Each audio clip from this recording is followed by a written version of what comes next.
Hey folks, Bob Desmond here over at the Contrarian Trader, and what we're going to be talking about today are my top 5 picks for the new trading week. Now, the charts that we're going to go over are bull plays, and I am not overly bullish on the overall market. So as I look at these trades, I'm looking at it through the lens of, do we have good consolidations set up so that if there's a sell-off, we have a strong floor below? Do we have a high probability set up on each one of these trades? The answer to all of them, with the exception perhaps of a long base, is Amazon. You can make the argument that that doesn't have a long base. We'll go over that in a moment. You can judge for yourself. And I have 4 other charts we're going to go over. So on the Contrarian Trader Public Forum, that is free. I have all of these charts that are published there. Use the link below if you're watching this on YouTube, above if you're watching this on Twitter. And let's get to it. The charts that we're going to be talking about today are LABU. Now, I'll be honest with you, I opened up a position. I sold some puts here on Friday last, and I think I'm good here until we get a breakout. Then I'll lean in more on LABU. Perhaps I'll open up a call spread, buy the common shares. But right now, what we're doing here, and I'll maximize this chart, is that we are seeing a potential breakout out of this downtrend channel. And we have a Bollinger Band squeeze going on where we have Bollinger Bands in red inside the Keltner channels. If I didn't say this already, this is a weekly chart, weekly setup. So we are already positioned here for full disclosure, and we'll be looking to add more to this position on a continuation breakout above this resistance level in white. Before we go any further, in the members area, members, I've already posted the week ahead commentary where I discuss my concerns about this market, about where I think that we are going to go in the coming weeks and coming months, what our strategy is, and we're going to be discussing more the charts I went over on the week ahead commentary tomorrow night, being Sunday night Futures Live. This is posted in the forum. Again, it's free for now anyway. Sign up, take advantage of the ability to enter your quote requests in this feed where I've already posted, and you can see we're already getting some replies for tomorrow night. So join us Sunday Night Futures Live, 6 p.m. Eastern Standard Time. So the next chart that we're going to want to go take a look at for the new trading week is Amazon. Now, Amazon, this is a weekly chart. You can see that we have a pretty good consolidation. We've been consolidating in this range since for pretty much the entire year. We had a false breakout. We dropped back. Now we've broken back out above resistance. We have done a retest. We actually broke out the week before last. Last week we got a retest and a follow through. Now, the daily chart is where we have a little bit of concern. Let's bring it up. Daily chart, you can see that we have daily resistance, which we broke out and above on Friday. We want to see a retest. We want to see the ability of Amazon to be able to hold this daily breakout point, because that will set the stage for a continuation rally moving into the new trading week. So I'm loving the setup here. We have a very good base that's built up. We have the Bollinger Bands, which were inside the Keltner channels on a daily time frame. That's already fired off. But when you go back to a weekly chart, you can see that you still have the Bollinger Bands inside the Keltner channels. And what does this mean to you? What it means is that when you get the Bollinger Bands, which generally trade outside the Keltner channels, trading inside the Keltner channels, what that means is that you have a lot of energy being built up on the stock, a tug of war, if you will, between bulls and bears. Now, the question is, which way does it fire off? Does it fire off to the upside? Does it fire off to the downside? You can't be 100% sure, so we evoke 2 different rules. Rule number 1, What is the primary trend? Well, it's pretty simple to answer. Right? We pull back here. The primary trend is clearly a bull trend. Now, number two, what must we have? We need to have the shorter term moving average. This is the, I believe, the 8 period. Yes, 8 period moving average moving above the 20 period moving average. We don't have that yet on a weekly time frame. So if we broke that back down below 186.90, I would stay away from this trade. Even if on a daily time frame we fail to hold the closing price on Friday and close back down below 191.29, give or take a penny, I think that we could pull back further. Again, folks, there are a lot of problems in this market. You have uninverted yield curve. The SKU index skyrocketing last week. If you don't know what that is, you'll learn tomorrow night, 6 p.m. Eastern Standard Time. Like, subscribe, you know the deal, to the video, please. And you're going to learn it when we go live tomorrow night. Now, the next chart that we're looking at is Cisco Systems. Now, Cisco is also in a Bollinger Band squeeze. Bollinger Band's in red, widening out, still within the Keltner channels on a weekly time frame. Now, for perspective, when we talk about a long base, Cisco has a very long base, so much so we need to go to a monthly chart to appreciate how much of a base that's been built up here. This has been building really at a false breakout here. What you want to do is you want to ignore that stuff, right? You want to take your crayon out. Can I extend this left? I cannot. Here, let's just do this. I can extend it out. Here's the upper band of prior resistance, critical to say that. And here's the lower band, right? So we were in a trading range for several years on Cisco Systems. One could argue that what you had here was a massive head and shoulders setup. Left shoulder, head, right shoulder. They tried to take it down, but they didn't. They reversed it. So we're very close to negating this head and shoulders setup. You could argue that we have already done the negation, but I would say it'll be negated when we close above this shoulder here. If I can ever get it down here, there we go. Close enough. So what are we looking for here on Cisco Systems before we go entering the trade? Well, let's zoom back in here because we've established that we have a long-term consolidation. We've also established that our primary trend at current is to the upside. We have the shorter-term moving average trading above the longer-term moving average. Check all those boxes. So what are we looking for? A weekly chart, we're looking for a retracement. And if I didn't already mention it, we're going to be posting in the members area. If you're not currently a member, 14-day free trial offer. And you get TrendSpider for free for a 14-day period. If you want to check it out, they no longer offer a 7-day free trial offer. I'm the only one out there. I was advised by their management. I'm the only one that offers a free trial to TrendSpider. So anyway, back to business.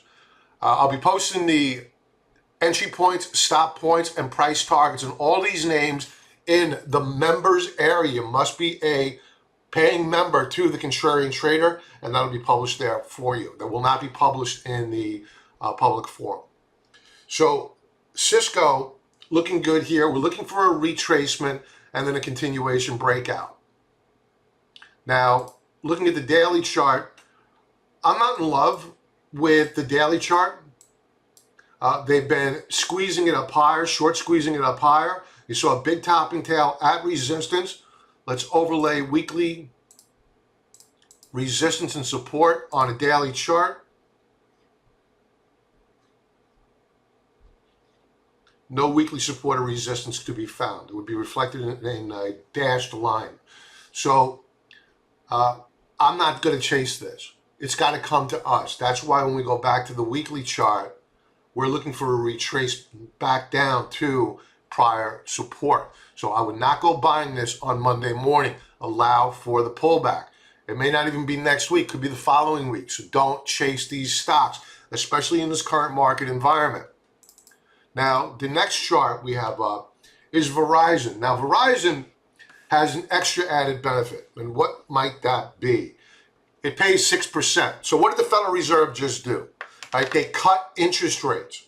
So we're looking in this environment where you have the yield curve uninverted. Bad things happen in the first couple of months after a yield curve uninverts. We'll talk about it tomorrow night, 6 p.m. Eastern Standard Time, Sunday Night Futures Live.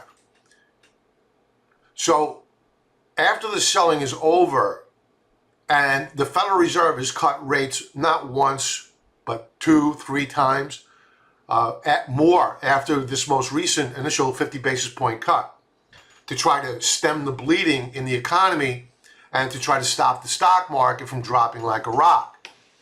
So what will investors be looking for?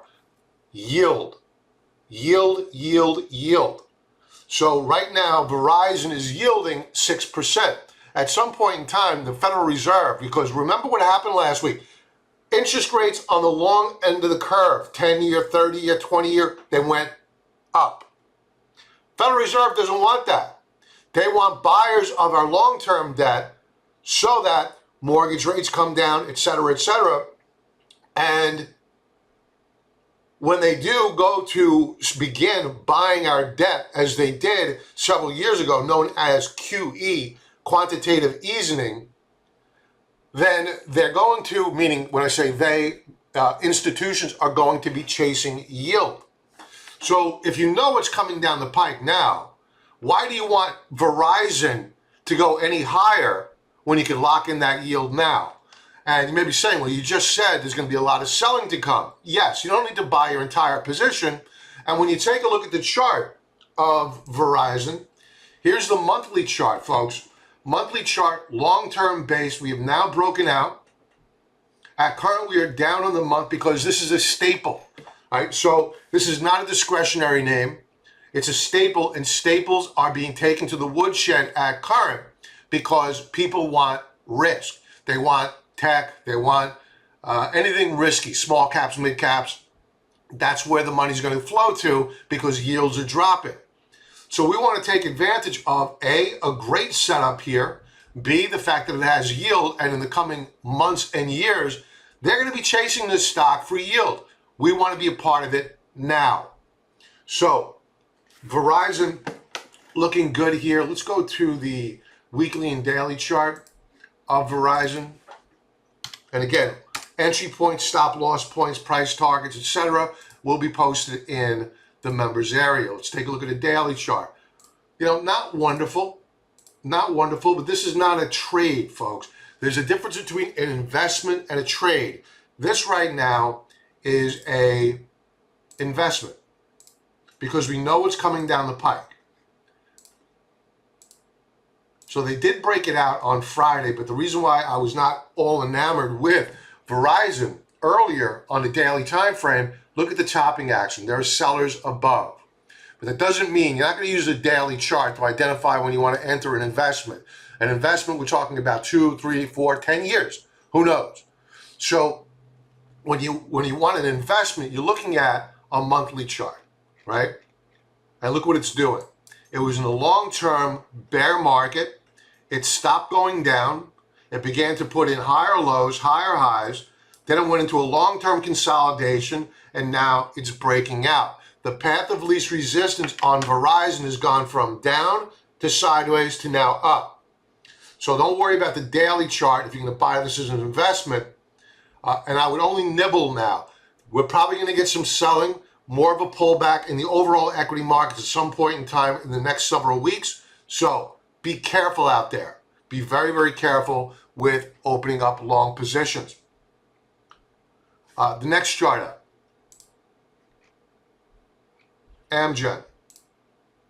Now, I had a tug of war in decision making on Friday. It was either going to be AMGN or it was going to be LABU. LABU was down on the day. I'm a contrarian, so if I'm going to sell puts, I want to do it on a down day.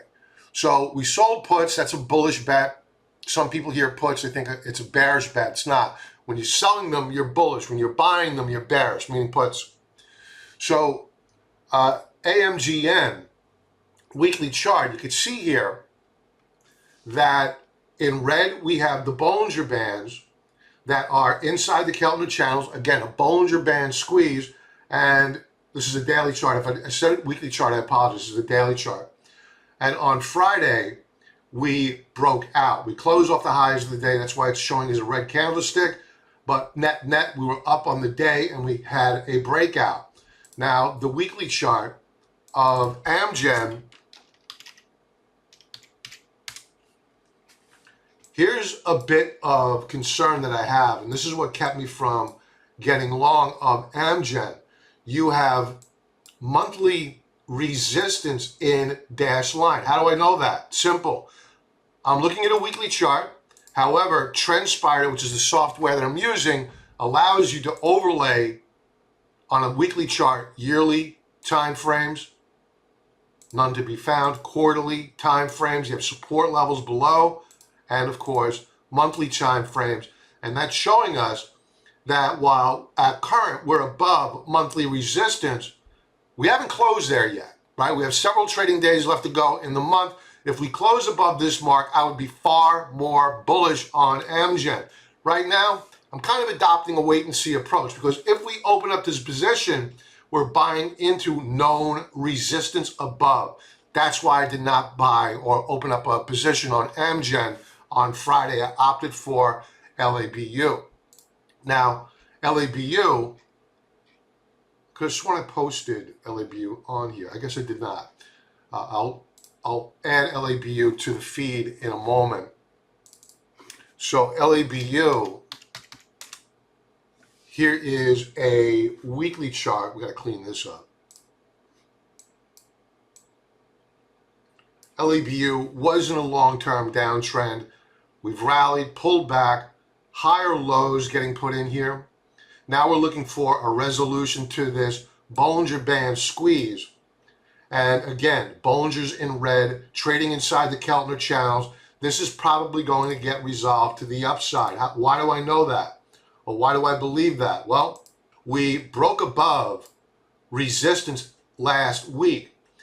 We have resistance immediately above. I think that they're going to take a shot at trying to break out above that resistance level probably next week. So the reason why I opted again, I am not overly bullish on this market. Even though we hit all-time highs, there are a lot of warning flags out there. Again, we'll be talking about them tomorrow, 6 p.m. Eastern Standard Time, Sunday Night Futures on Twitter and YouTube. I want to get long of positions that have established bases and that have already gone through big sell-offs. So most of the sellers are gone. And if the shares are put to me, they're put to me. We sold the 115 puts. I'll take LABU at 115 all day long. So right now it's trading at 140. Our risk reward here is very, very favorable. So if we do get a sell-off, my strike price is far away, and I could have those shares put to me, or I could roll the position, whatever I want to do depending upon the market environment. So that's LABU. Again, I'll be posting price targets, entry points, stop loss points in the members area. You need to be a member. If you join up, 14-day free trial offer to become a silver or gold level member, you get TrendSpider for free. Head on over to the forum, which is at current free, not for much longer though. And over here, you could sign up for TrendSpider. If you're not ready to join the Contrarian Trader, fine. Get at least 35% off using discount code CON35. Use this link here and help support the channel. Folks, thanks for being here, members. I will talk to you tomorrow night. I hope to talk to everybody tomorrow night. Until then, have an amazing weekend, and I'll be talking tomorrow night about natural gas. Natural gas tomorrow night, and why I believe that natural gas, for the time being, is the new gold. Join us, 6 p.m. Eastern Standard Time. Till then, have an awesome night. Be well.